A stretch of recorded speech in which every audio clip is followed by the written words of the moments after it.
O'zbekiston U17 terma jamoasi bosh murabbiyi Islombek Ismoilov va jamoa futbolchisi Sadriddin Hasanov Shimoliy Koreyaga qarshi o'yin oldidan matbuot anjumanida ishtirok etishdi. Islombek Ismoilov: raqibimiz bu bosqichga qadar yaxshi o'yin namoyish etdi. Shimoliy Koreya yuksak jismoniy tayyorgarlikka ega jamoa.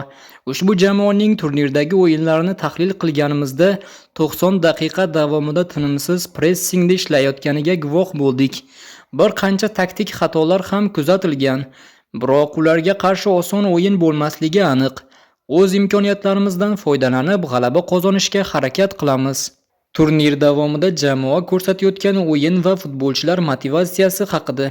Musobaqa davomida ko'rsatayotgan o'yinimiz faqat motivatsiya samarasi emas, murabbiylar shtabi va jamoa shifokorlari katta mehnat qilmoqda. Toyif shahri dengiz sathidan deyarli 1900 metr balandlikda joylashgan. Bu yerda futbol o'ynash oson emas. Futbolchilar doimiy ravishda intensiv va yuqori darajada o'ynay olishlari uchun birinchi navbatda to'g'ri tayyorgarlik muhim o'rin tutadi.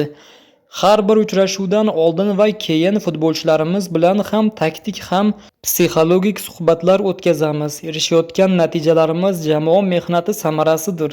Har ikki jamoa musobaqada ko'p gol urayotgani haqida. Ikki hujumkor jamoa o'yiniga guvoh bo'lamiz. Bizning o'z strategiyamiz va tanlagan yo'limiz bor. Maqsadimiz doim hujumkor futbol namoyish etish. O'z himoyamizni ham raqibning 3-zonasida qurishga harakat qilamiz. Bu shuni anglatadiki, jamoamiz doim ravishda yuqori pressingda harakat qiladi. Biz yillar davomida aynan shu uslub uchun harakat qildik. Har qanday raqibga qarshi o'yin uslubimizni o'zgartirmaymiz.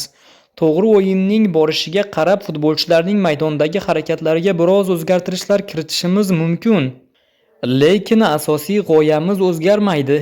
Shu bilan birga raqibning kuchli hujum chizig'ini to'xtatishga va o'zlari bilan qulay uslubda harakat qila olmasligi uchun harakat qilamiz.